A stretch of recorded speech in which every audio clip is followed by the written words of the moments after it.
France जल रहा था और रूसो चैन की बंसी बजा रहा था। क्या मैं यह नहीं पूछ सकता हूँ कि मैं बेरोजगार क्यों हूँ? तो फिर काहे का लोकतंत्र और काहे का चौथा स्तंभ? कल जब युवाओं पे लाठी चल रही थी तो उसमें नहीं पूछा गया था कि उसमें से कौन सा युवा हिंदू है और कौन सा युवा मुस्लिम है। युवाओं की उस रीढ़ की हड्डी पे इतनी लाठियां पड़ी होगी कि शायद वह युवा आज उठने के लायक होगा या नहीं होगा। उस युवा का यह कसूर हो कि वह किसी मंत्री के घर में या फिर किसी सांसद के घर में घुस गया हो।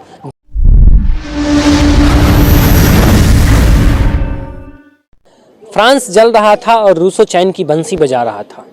आप सोच रहे होंगे कि जो इंसान आज तक कहता था नमस्कार मेरा नाम अभिनव है और आप नवयुग टीवी देख रहे हैं, वो अचानक से यह क्यों कहने लगा कि फ्रांस जल रहा था और रूसो चैन की बंसी बजा रहा था।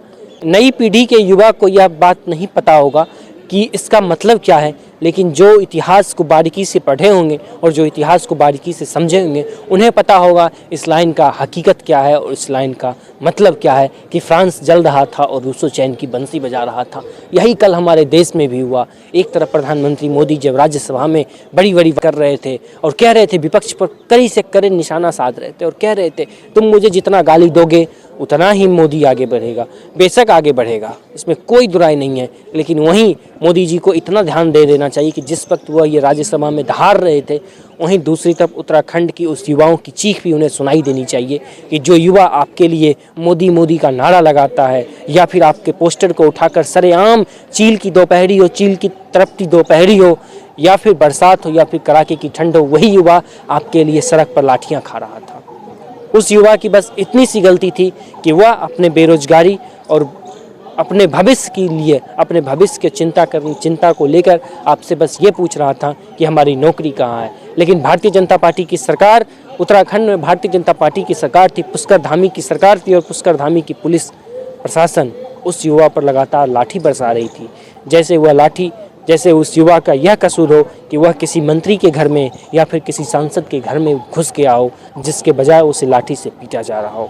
बहुत ही दुर्भाग्यपूर्ण वह तस्वीर था इस देश के लिए, इस लोकतंत्र के लिए, इस लोकतंत्र के चौथे स्तंभ के लिए बहुत ही शर्मनाक तस्वीर थी कि जो युवा आपके लिए हमेशा प्रधानमंत्री मोदी ही कहते हैं कि युवा इस देश की रीढ़ की हड्डी है, वही रीढ़ की हड्डी पता नहीं ना जाने कितने युवाओं की उस रीढ़ की हड्डी पे इतनी लाठियां पड़ी होगी कि शायद वह युवा आज उठने के लायक होगा या नहीं होगा। यह अपने आप में बहुत बड़ी बात है। उसी को देखते हुए आज उत्तराखंड में धारा 144 लगा दिया गया है। धारा 144 लगने के बावजूद आज पूरा उत्तराखंड बंद है और उत्तराखंड के तमाम युवा लगातार प्रदर्शन कर रहे हैं। भले उत्तराखंड सरकार के द्वारा यह जाँच का विषय बना दिया गया कि इसकी जाँच होनी चाहिए, आखिर कितनी जाँच होनी चाहिए, इस पे सवाल किसी ने नहीं पूछा। इस देश में आए दिन लगातार कितने जांच के लिए धकेल दिया जाता है, जांच के उस काल कोठरी में कि जहां कह दिया जाता है इसकी भी जांच होगी। क्या यह सच में इसकी जांच होगी या नहीं होगी, यह देखना बहुत ही दिलचस्प है।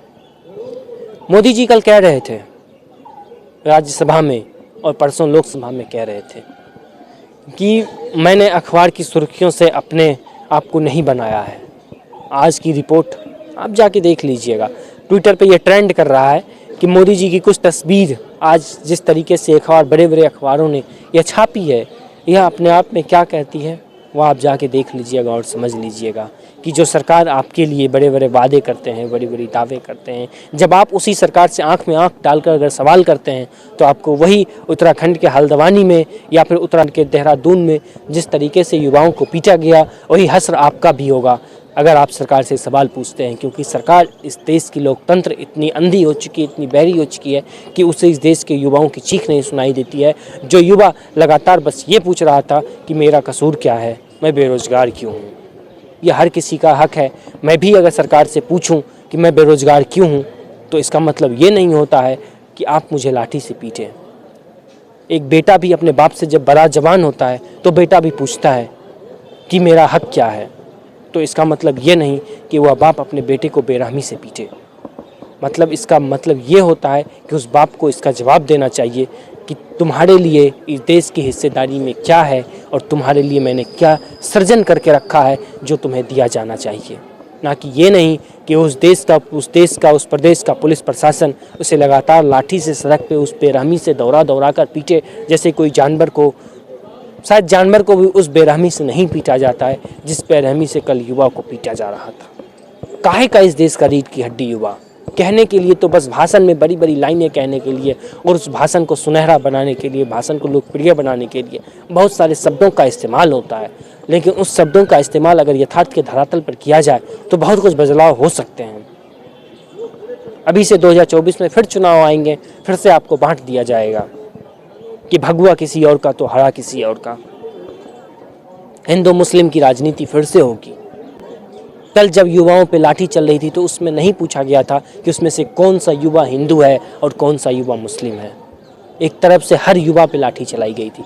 तो फिर हम और आप देश में बैठ के हिंदू मुस्लिम की राजनीति क्यों करते हैं? एक युवा पे लाठी चलाई गई है और कांग्रेस इसे जिस तरीके से, मैं कांग्रेस को भी कहता हूँ, कांग्रेस इसे जिस तरीके से अपने चुनावी एजेंडे को मद्देनजर रखते हुए इसे चुनावी मुद्दा बना रही है, नहीं बनाना चाहिए। आपके भी घर में युवा होंगे, आपके भी घर में बच्चे होंगे, आपके भी बच्चे के साथ जब खिलवाड़ होगा तो यही हश्र आपका भी होगा, आपको भी बुरा लगेगा। अब आप कल्पना करके सोचिए उस माँ और बाप पे क्या बीत रहा होगा जिसका बच्चा बस सरकार से यह आंख में आंख डालकर पूछ रहा था कि मेरा गुनाह क्या है। उसका यह गुनाह था कि उसने सरकार से बस आंख में आंख डाल के यह पूछ लिया था कि मेरी नौकरी कहाँ है, मैं बेरोजगार क्या हूँ। इस देश में बेरोजगारी पे सवाल करना क्या गुनाह हो गया? क्या मैं यह नहीं पूछ सकता हूँ कि मैं बेरोजगार क्यों हूँ? तो फिर काहे का लोकतंत्र और काहे का चौथा स्तंभ? वही मीडिया जो दिन भर पता नहीं टीवी पे 4 मेहमानों को बुलाकर शोर का माहौल बनाती है और कहती है कि मैं ही इस देश में संप्रस्ता कायम करने की बात कर रहा हूँ। किस नाम का संप्रस्ता? क्या यही संप्रस्ता? जब आपके देश के युवा को पीटा गया तो उस समय संप्रस्ता कायम क्यों नहीं हुई? देखना बहुत दिलचस्प है। आज जिस तरीके से उत्तराखंड बंद है और उत्तराखंड के युवा सड़क पर दर दर की ठोकरें खा रहे हैं, देखना यह है कि इनके इस ठोकर खाने के बावजूद, इनके पीठ पे वो लाठियां खाने के बावजूद, जो लाठियां अपराधी और गुंडे पे बरसनी चाहिए थी वह लाठियां उस युवा पर बरस रही है जो इस देश के भविष्य हैं, उसके ऊपर बरस। देखना बहुत ही दिलचस्प है कि इस पर उत्तराखंड की सरकार पुष्कर धामी की सरकार हो या फिर केंद्र में माननीय नरेंद्र दामोदर दास मोदी की सरकार हो, दोनों में क्या इसका कदम होता है?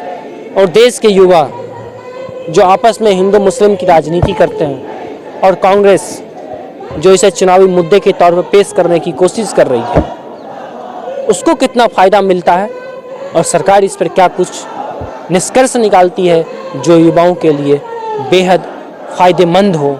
और आगे भविष्य में मैं यह उम्मीद करता हूँ कि कल जिस तरीके से लाठी चलाएगी उस युवाओं पे, आगे भविष्य में उस तरीके से वह लाठी नहीं चलाई जानी चाहिए। जाते जाते बस कुमार दुष्यंत साहब की बस एक लाइन कहूँगा कि तुम्हारे पाँव के नीचे ज़मीन नहीं, लेकिन अफसोस है कि फिर भी तुम्हें यकीन नहीं। तो फिलहाल के लिए इतना ही, बाकी की तमाम खबरों के लिए देखते रहे नवयुग टीवी। धन्यवाद।